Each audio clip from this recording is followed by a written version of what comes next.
बिस्मिल्लाहिर्रहमानिर्रहीम। अस्सलाम वालेकुम students, it's me Mirza Ahmad Tashfeen. बच्चों, आज हम अपनी first year mathematics chapter number 1 को शुरू करने जा रहे हैं, जो नई पंजाब बोर्ड ने टेक्स्ट बुक आपकी निकाली है। कोशिश करेंगे कि हर एक टॉपिक को डिटेल से स्टडी करें। आज एक्सरसाइज नंबर 1.1 को हम स्टडी करने जा रहे हैं। बेटा, इस एक्सरसाइज को पढ़ने से पहले मैं आपको कुछ बेसिक कॉन्सेप्ट्स देना चाहता हूँ, जिस तरह के नंबर्स क्या होते हैं, नंबर्स की टाइप्स कितनी होती हैं, और उन टाइप्स की आगे फर्दर से एक्सटेंशन क्या होती है, कम्प्लेक्स नंबर क्या होते हैं, उसके अंदर कितने पार्ट्स होते हैं और उसको हम किस तरह से प्रोसेस कर सकते हैं। ये सारी की सारी चीज़ें आज के इस लेक्चर में हम सीखने जा रहे हैं। तो बेटा, सबसे पहले मैं डेफिनेशन फॉर्म में चीज़ें लिखूँगा, कोशिश करें कि साथ साथ आप उसको नोट करते जाएँ। सबसे पहले हम जो है वो नंबर्स की डेफिनेशन करेंगे कि आखिरकार ये जो नंबर्स हैं हमारे पास ये क्या होते हैं। पॉइंट्स की फॉर्म में अगर हम लिखें तो जो नंबर्स होते हैं पॉइंट नंबर 1 में, वो हमारे पास काउंटेबल एंटिटीज़ होती हैं। नंबर्स हमारे पास क्या होते हैं? काउंटेबल एंटिटीज़ होती हैं। काउंटेबल एंटिटीज़ से मुराद हम इनको डिफरेंट चीज़ों को काउंट करने के लिए इस्तेमाल करते हैं। मिसाल के तौर पर आप कितने मौसम हैं, आप कहते हैं सर इन जनरल 4 मौसम हैं।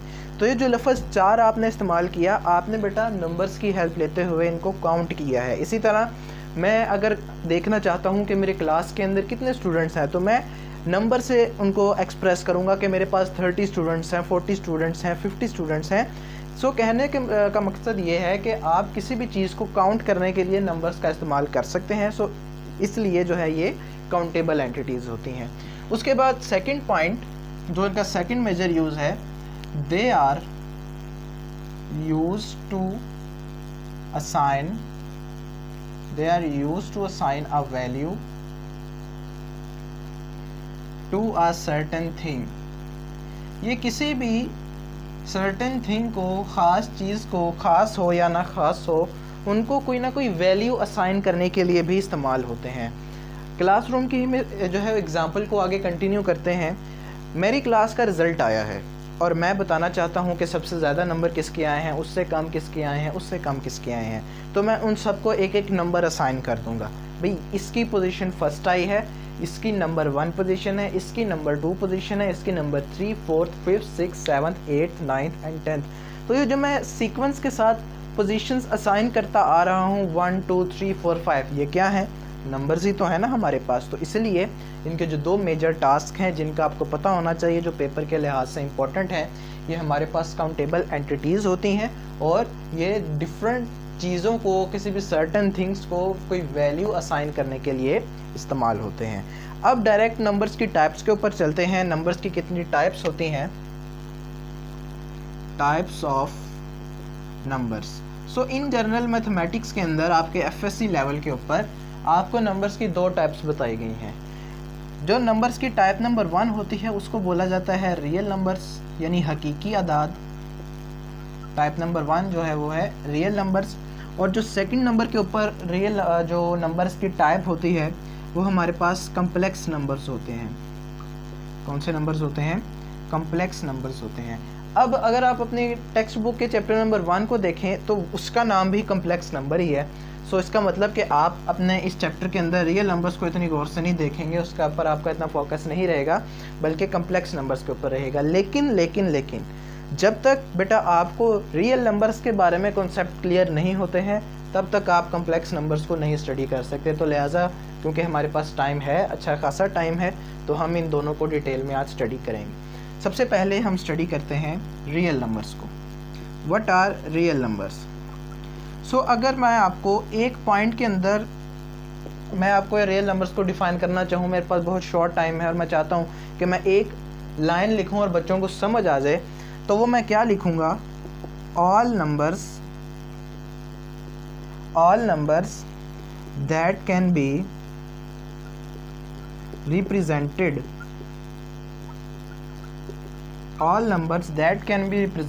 On number line। all numbers that can be represented on number line are called, वो हमारे पास क्या कहलाएंगे? रियल नंबर्स कहलाएंगे। बेटा, हर वो नंबर मैथमेटिक्स के अंदर, आपकी रियाजी के अंदर, हर वो नंबर, हर वो अदद जिसको आप नंबर लाइन के ऊपर रिप्रेजेंट करा सकते हैं, वो आपके पास रियल नंबर होता है। अब सर ये नंबर लाइन क्या होती है? तो अगर आपको याद हो तो आप अपने 9th क्लास के अंदर चैप्टर नंबर 2 के अंदर आपने रियल लाइन को पढ़ा था एक्सरसाइज नंबर 2.1 में कि एक स्ट्रेट लाइन होती है जिसके सेंटर में 0 होता है। आप राइट साइड पर मूव करते हैं तो पॉजिटिव इंटीजर्स आते हैं, आप लेफ़्ट साइड पर मूव करते हैं तो नेगेटिव इंटीजर्स आते हैं।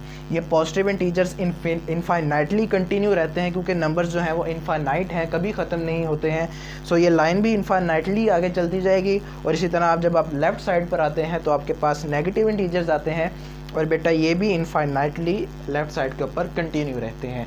अब हर वो नंबर जहाँ पर आप इस लाइन के ऊपर उसकी निशानदेही कर सकें कि सर वो नंबर इस पॉइंट के ऊपर लाया करेगा तो बेटा वो नंबर रियल नंबर कहलाएगा। मिसाल के तौर के ऊपर मैं आपसे पूछूं भाई आप स्क्वायर रूट 1 को इस नंबर के ऊपर नंबर लाइन के ऊपर रिप्रेजेंट करा सकते हैं, सो आप यहाँ पर करा सकते हैं। लेकिन सर यहाँ पर तो 1 है, स्क्वायर रूट 1 नहीं है, तो आप इसको कैलकुलेटर पर लिखेंगे तो आपके पास कुछ 1.4145 इस तरह का कोई डेसिमल्स में आंसर आएगा।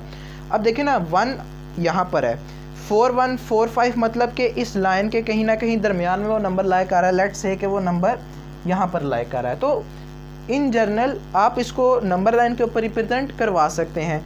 सिमिलरली मैं आपसे पूछूं 6 रिप्रेजेंट करा सकते हैं, 7 रिप्रेजेंट करवा सकते हैं। सो इससे हमें पता चलता है कि हर नंबर मैथमेटिक्स के अंदर जो कि नंबर लाइन के ऊपर रिप्रेजेंट कराया जा सकता है वो रियल नंबर कहलाता है। तो सर अब कम्प्लेक्स नंबर कहाँ पर होते हैं, क्या कम्प्लेक्स नंबर को रियल लाइन के ऊपर रिप्रेजेंट कराया जा सकता है, तो अब उसकी तरफ आते हैं।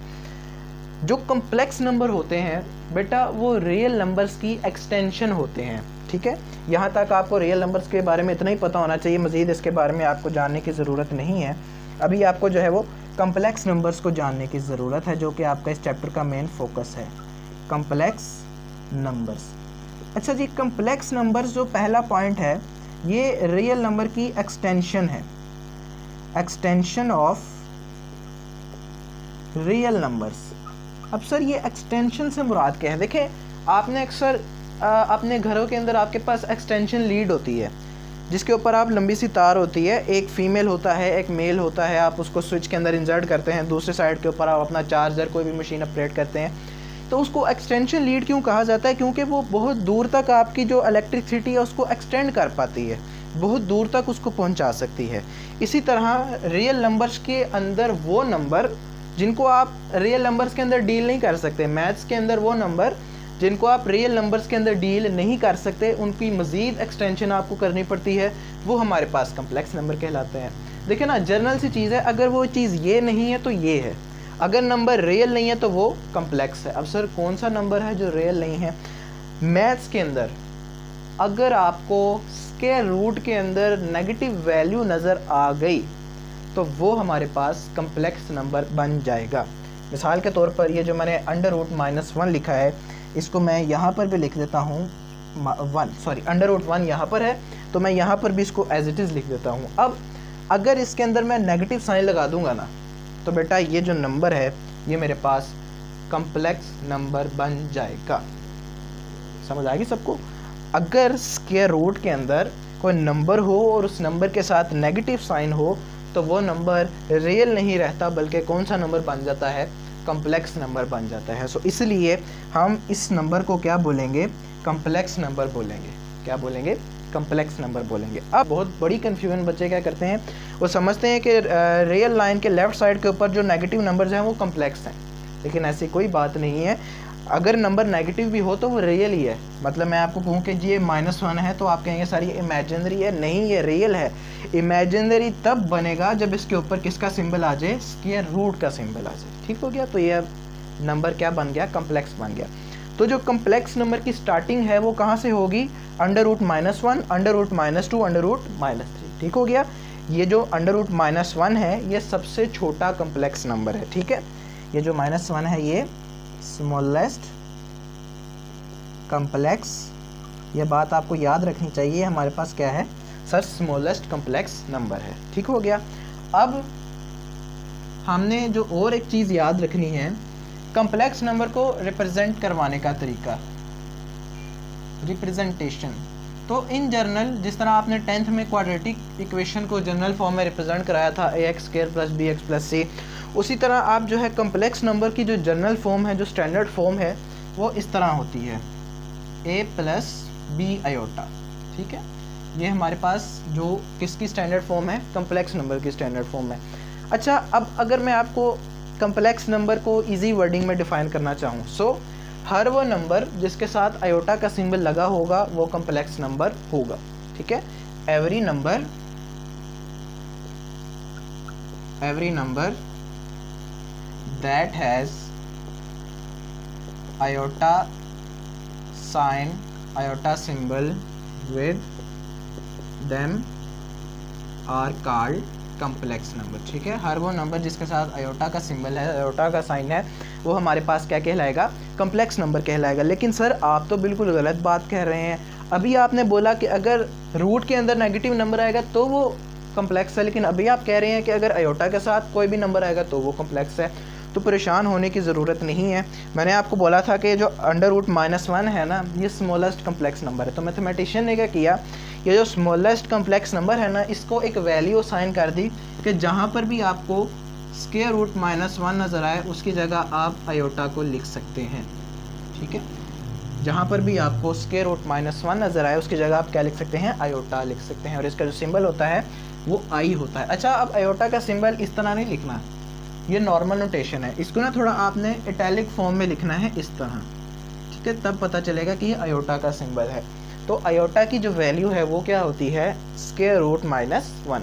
अब अगर आप यहाँ पर आयोटा की जो वैल्यू है उसको प्लेस करवा दें a + b √-1, तो -1 आ गया कि नहीं रूट के अंदर, तो ये पूरी वैल्यू के साथ रूट के अंदर माइनस का साइन आ गया। सो इसका मतलब जो पूरा नंबर है ये क्या बन गया, कम्प्लेक्स नंबर बन गया। तो या तो आप इस तरह लिखें, लेकिन जो स्टैंडर्ड फॉर्म है उसके अंदर हमने आयोटा लगाया हुआ है जिसकी वैल्यू क्या होती है, √-1। और एक और वैल्यू आप याद रखें आयोटा स्केयर की। अब जब आप इन दोनों पे स्केयर लेंगे तो ये स्केयर रूट से कट जाएगा, तो आयोटा स्केयर की जो वैल्यू आएगी वो -1 आएगी और आयोटा की जो वैल्यू है वो √-1 है। जो वैल्यूज़ आपने वैसे 9th में भी याद की हुई हैं, लेकिन 9th में आपको इतनी डिटेल नहीं पता होगी, सो इसलिए मैं आपको थोड़ी डिटेल बता रहा हूँ। ठीक है, ये जो दो वैल्यूज़ हैं इनको आपने लाजमी याद रखना है, ये आगे हमारे क्वेश्चंस के अंदर इस्तेमाल होंगी। सो ये थी बेटा रिप्रेजेंटेशन ऑफ कॉम्प्लेक्स नंबर और ये थी इसकी स्टैंडर्ड फॉर्म। अब 3 और कॉन्सेप्ट हैं जिनका आपको पता होना चाहिए। Number 1, conjugate of complex number. Conjugate of complex number. Sir ये कॉम्प्लेक्स नंबर्स का कॉन्जुगेट किस तरह से लेते हैं? सबसे आसान वर्डिंग के अंदर कॉन्जुगेट का मतलब होता है उलट। क्या होता है? उलट। पूरी वैल्यू का उलट, पूरे कॉम्प्लेक्स नंबर का उलट नहीं, सिर्फ आयोटा के साथ जो भी वैल्यू लिखी है उसके साथ जो भी साइन है उसको आप उलट करते हैं। मिसाल के तौर पर मैं कहता हूँ कि मेरे पास एक नंबर है z = a + b आयोटा। मैंने कहा भी कोई भी मेरे पास एक कम्प्लेक्स नंबर है। अब मुझे कहता है फाइंड इट्स कॉन्जुगेट, इसका कॉन्जुगेट फाइंड करो, इसका कॉन्जुगेट कैसे आएगा। तो मैं सबसे पहला स्टेप क्या करूँगा, इन दोनों के ऊपर लगा दूंगा बार। ठीक है, ये जो मैंने उल्टी लाइन लगाई, सीधी लाइन नंबर के ऊपर, इसको बोलते हैं बार। कम्प्लेक्स नंबर के ऊपर जब भी आपको बार नज़र आ जाए इसका मतलब कि उसका कॉन्जुगेट लेना स्टार्ट हमने कर दिया है। अब z बार एज इट इज़ आ जाता है नीचे, और जब आप बार को सोल्व करते हैं, यानी बार को सोल्व करने से मुराद आप इसका कॉन्जुगेट लेते हैं, तो ये जो आयोटा के साथ जो वैल्यू है उसका साइन उलट जाता है। सो प्लस है तो a - b आयोटा। अब ये वाली जो आपके पास वैल्यू आई है ये इस नंबर का कॉन्जुगेट है। So simply when we change the symbol of the value having iota sign, जब भी हम उस वैल्यू का साइन चेंज कर देते हैं जिसके साथ आयोटा होता है, तो वो चेंज करने के बाद, साइन चेंज करने के बाद जो भी वैल्यू आती है वो उस नंबर का क्या होता है, कॉन्जुगेट होता है। सेकंड नंबर पर जो चीज़ मैं आपको बताना चाह रहा हूँ, ये वैल्यू बेटा आपने याद रखनी है, ये एक्सरसाइज के अंदर यूज़ होंगी ये वाली सारी चीज़ें। वो कोई भी नंबर देगा उसका कहेगा कॉन्जुगेट फाइंड करें, तो इसको लाजमी फोकस करें इसके ऊपर।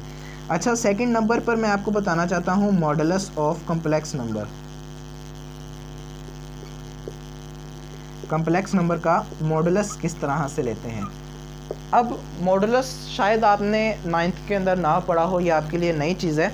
मॉडुलस को करने से पहले आपको कॉम्प्लेक्स नंबर को रिप्रेजेंट कराने का एक और तरीका पता होना चाहिए। वो क्या तरीका है? या तो आप कॉम्प्लेक्स नंबर्स को इस तरह लिख सकते हैं a + b आयोटा। अब a की जगह कोई भी वैल्यू हो सकती है, 1 2 3 4 कोई भी।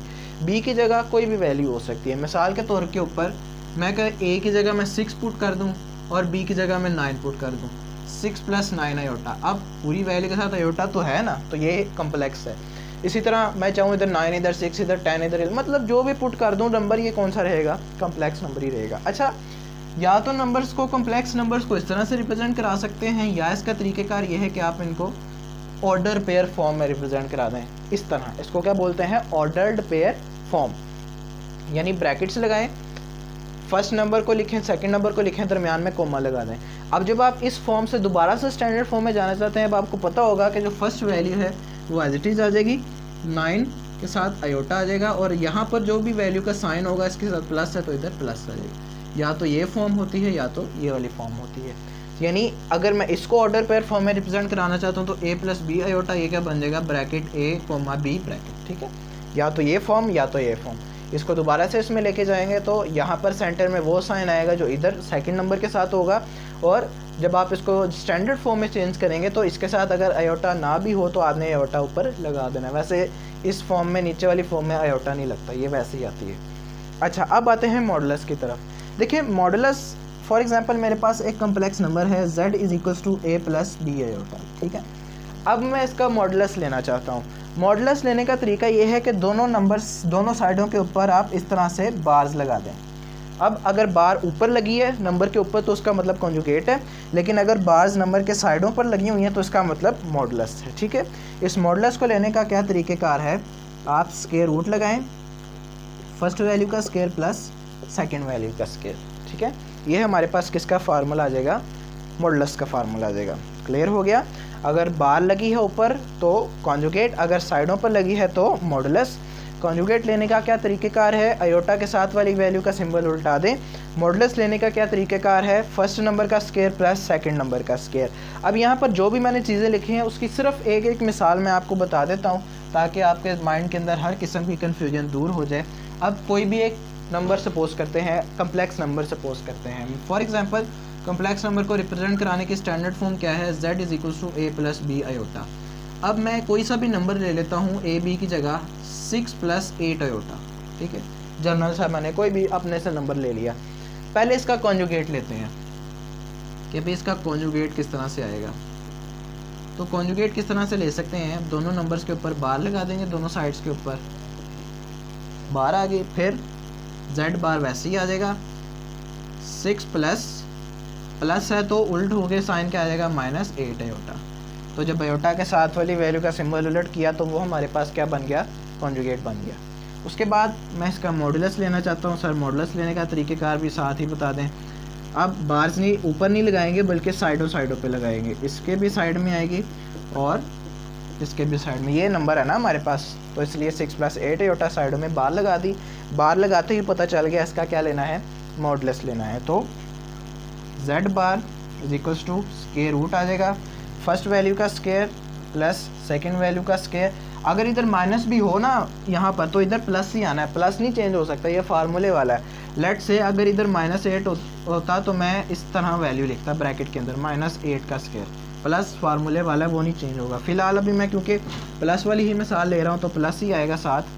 6 का स्क्वायर प्लस 8 का स्क्वायर, जब इसको फर्दर आगे सॉल्व करेंगे तो 6 का स्क्वायर 36, 8 8 = 64, फिर आप इन दोनों को ऐड करेंगे तो आपके पास आंसर आ जाएगा। हमारे पास क्या आ जाएगा, आंसर आ जाएगा 100 स्क्वायर रूट और साथ z मॉडुलस, ठीक है। तो ये हमारे पास तरीक़ेकार है सारा कॉन्जुगेट मॉडुलस लेने का, रिप्रेजेंटेशन, नंबर्स की डेफिनेशन, टाइप्स, रियल, कम्प्लेक्स। इसका स्क्रीनशॉट ले लें या इसको नोट कर लें अपनी कॉपीज़ के ऊपर, क्योंकि ये बेटा आपकी बहुत हेल्प करने जा रहे हैं आपकी एक्सरसाइज में। तो नेक्स्ट लेक्चर में इंशाल्लाह हम एक्सरसाइज नंबर 1.1 का क्वेश्चन नंबर 1 बाकायदा से स्टार्ट कर देंगे। मिलते हैं आपसे नेक्स्ट वीडियो में, तब तक के लिए अल्लाह हाफिज़। Thank you very much.